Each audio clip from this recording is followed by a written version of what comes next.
Please be ready for dictation of exercise number 7 and 8 from Progressive Magazine of July 2023. 5 seconds to go. Start.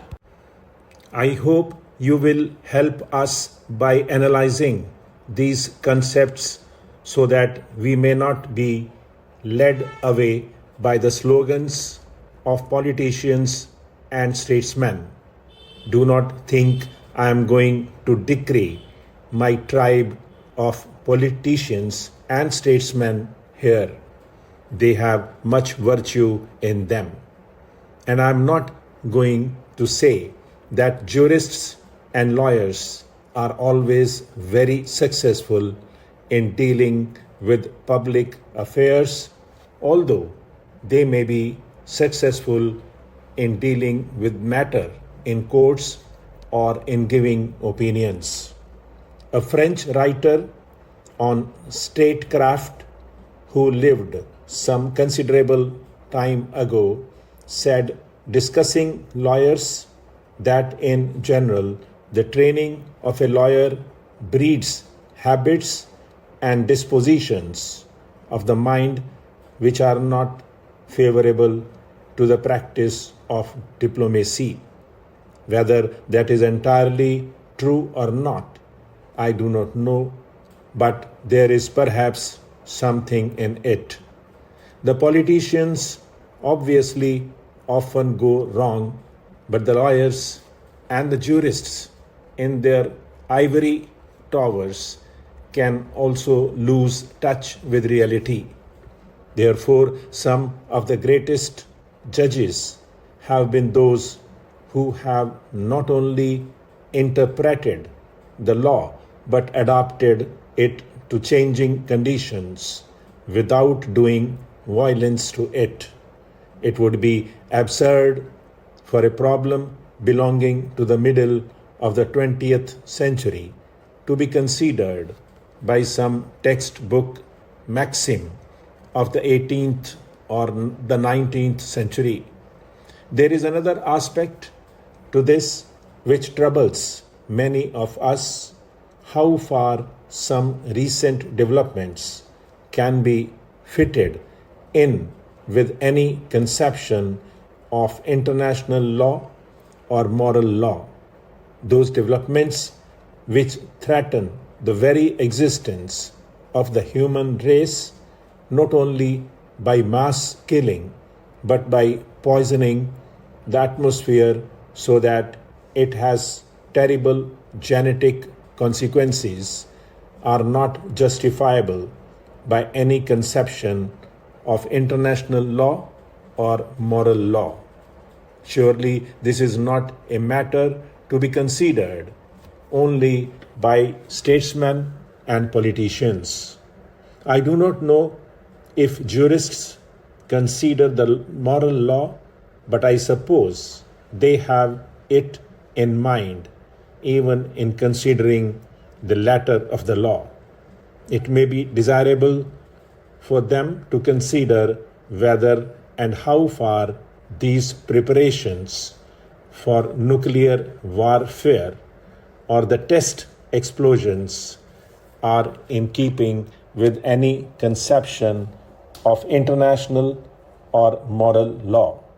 If the politicians, as a man who has some responsibility in public affairs, expresses his opinion, it is usually considered a biased and colored opinion because he belongs to the political apparatus of a country. But jurists' opinion also carry weight. International law is affected by the world becoming something bigger than the old narrow European community. And as the Attorney General said, modern developments in science and the application of science in communications and in social structures affect our ways of life, international relationships, as well as individual and group relations, and hence the need for a new concept of international law. You have referred, Mr. Attorney General, to punchale the 5 principles which have been accepted by a number of countries of Asia and some countries outside Asia. I claim no special virtue for them. They are only some simple principles which, if adopted by nations in regard to international relationships, will not only lead us away from war but will establish healthy relationships. They are really simple, and I do not see how anyone anywhere can object to any of them. The recognition of sovereignty, non-aggression, non-interference in international affairs. When a country does not conform to these principles, it is misbehaving and interfering. It is not acting according to the real basis of international law, which consists of non-aggression, non-interference, recognition of sovereignty, mutual respect, all these leading up to peaceful coexistence. Peaceful coexistence means coexistence of countries which differ in their policies. There is no point in saying that 2 persons or 2 countries who agree should exist peacefully. They do. There is no point in my saying that I should be tolerant towards my neighbor if he and I have no reason to differ. The question of my tolerating my neighbor and his tolerating me arises only when we differ.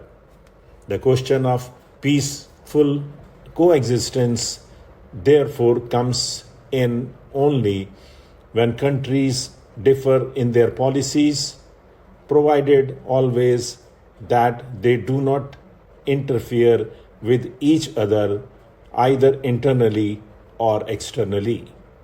If they do, then that is a breach.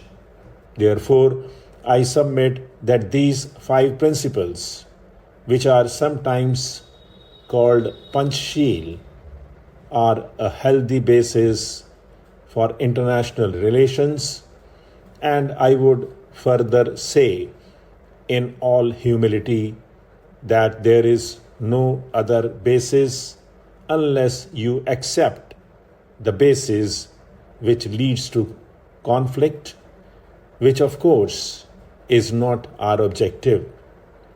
Surely, international law should not encourage any attempt to compel or coerce a country to do something against its will or to fall in line with something that will bring conflicts.